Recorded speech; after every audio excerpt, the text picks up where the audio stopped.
the people who are most successful in the world that have hockey sticks in their life are focused on acceleration and growth.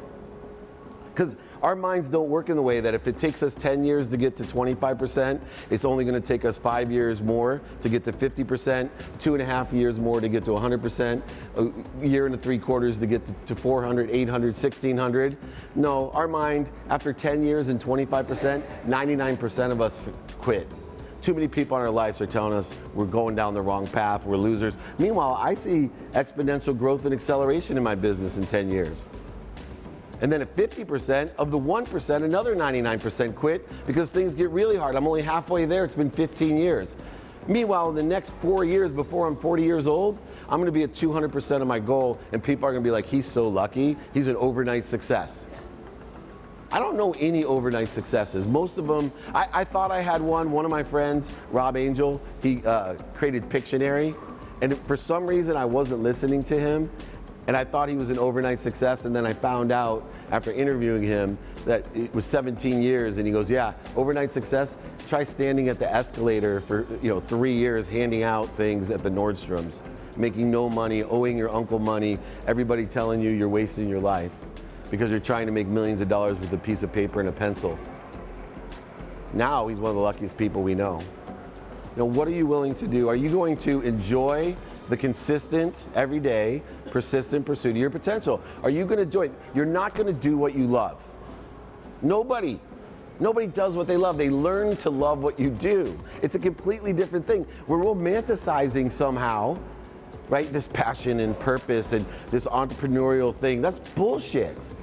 Like literally, entrepreneurship's about making a shitload of money. We live at this vibration, and if you make a lot of money, then go ahead and apply your passion and purpose into making the money. Learn to love what you do. Anyone here can give me anything, and I will love what I do. Most entrepreneurs or multimillionaires in America go bankrupt twice in their life. I know, right? I know, that's true. There's that innocence of, I could be fired, but wait, what if everybody fell on me? In fact, I tell people, but it's your own doing a lot of times in that. So like you're controlling your own destiny. That's a great distinction. Whereas this, you're not. So that's kind of what sparked it.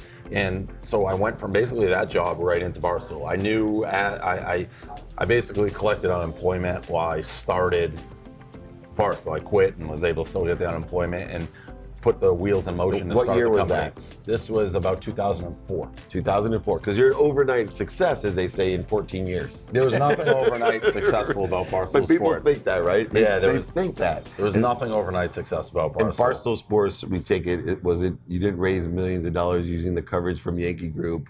It was a grassroots. I lived at home. I had a million different titles for myself. It was a newspaper, and I had fake aliases so people wouldn't know that I was doing the writing, the sales, the marketing, all of it. I delivered the newspaper myself. I wrote all the articles. I woke up at like 4 a.m. every day and handed the newspaper out at the subway station. I'd write during the day, drive back to the subway stations at night and hand them out again. I don't believe in luck, right? I think that, people tell me all the time I'm one of the luckiest people that they've met, but I know what it took for me to get here, lose everything, and get here again. Oh yeah. What is your playbook of inspiring kids? Right, there's a ton of kids out there that want to follow their passion. Right, there's esports now. There's DJ. It's there's incredible. All types of artists. There's weird, obscure professions that our parents like me, wouldn't understand. Now I'm open like your parents. I'm telling my kids, do what you love to do. That's it. What would you say to someone that's young that wants to be something different, not a doctor, lawyer, or teacher? Yeah. How would you encourage them? Do it. I mean, that's like, don't give up. And one thing that I find with this generation, and with all the positives that you're talking about, everything is so accessible, you can do anything, but there's also some challenges because of, we live in this social media society that forces all these things on people. There's a lot of pressure, and people think it's going to happen overnight. They're like, I want to start DJing, and next week I'm going to be DJing in Vegas, and then I'm going to be headlining Coachella. And it's like, no, that takes years and years and years. And even if you look at these artists like Kendrick Lamar, somebody that I worked on, I found old footage a couple months ago of his first show ever that I actually booked. And this is 11 years ago. And now over the past couple of years, he's gotten his recognition, but it did not happen overnight. It didn't happen overnight for me. I started off on a community radio station in Minneapolis with a 4 a.m. shift, mixing for an hour with maybe 3 listeners if I was lucky, and worked my way up, and it wasn't easy. And if I got told no and had way more failures than I've had successes, but it's just being persistent and not giving up. So That's my how I advice found would my be, wife, by the way. I got so many more no's than yeses. See, but I eventually like, you got her. and to me, that's the greatest, blessing of my life is I ended up with this fabulous lady, right? That's awesome. But it's not luck. Yeah. Right? Yeah, no. You go out and execute, and luck is, luck doesn't happen unless you put yourself in those situations and you have the experience to take advantage of opportunities. If somebody, for example, when I got connected with certain people, if I didn't have the experience and put in the work and even work to get to be in the position to be around that and get lucky, it wouldn't have happened. But I see it in all types of things. That book right there that you have with Jack Canfield, right? Pamphlet for Charity, the Unstoppable book that I wrote. It's all for charity. Cynthia Kersey, Jack and I. But why Jack was so successful was that he got rejected like 120 times for Chicken Soup for the Soul. Yep. Chicken Soup for the Soul is the #1 best-selling book, over 500 million sold. 500 million books sold around the world, right? Yeah. But yet, every day he woke up and somebody said no.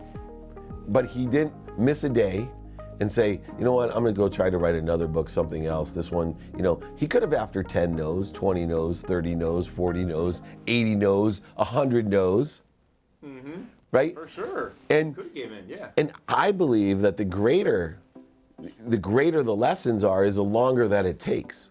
So, and I've never explained this on camera. So, is that first, if it was easy, everybody would do it.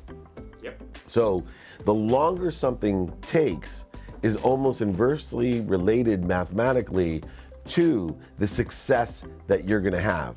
So if you consistently keep putting in the journey, which I believe the enjoyment of, the consistent, persistent pursuit of your potential, which will allow you to take the longer journey, right? The bigger lessons. Yep. And the bigger lessons, guess what? They're result oriented. You get the bigger results. And there's no overnight successes. Joe Dispenza, I loved it when they said on stage with me one time, Joe Dispenza, Spartan Races, it's an overnight success. And the first thing out of his mouth was, where were you the last 17 years? Right? Yeah. Is overnight 17 years? Because, nobody had any success for the first 15 of them. No doubt. Right? And I'm an overnight success in 17? Yep. It's ridiculous. I feel the same way with my entertainment career. I'm just blessed with some offers, even working with Mark Wahlberg now, and I have a top digital business show and the podcast. And people say, yeah, there's a young, hot producer, not young anymore, but in that industry, but I'm an overnight success in digital media and with my following. And in my mind, I'm like, no, I'm a pretty consistent person. And where were you, when I was, 38 years old and lost over $100 million because I paid for my lessons. And I'm grateful for them, right. And I've added value to them, and I give them away to everybody, and I'm here to give them away to everyone.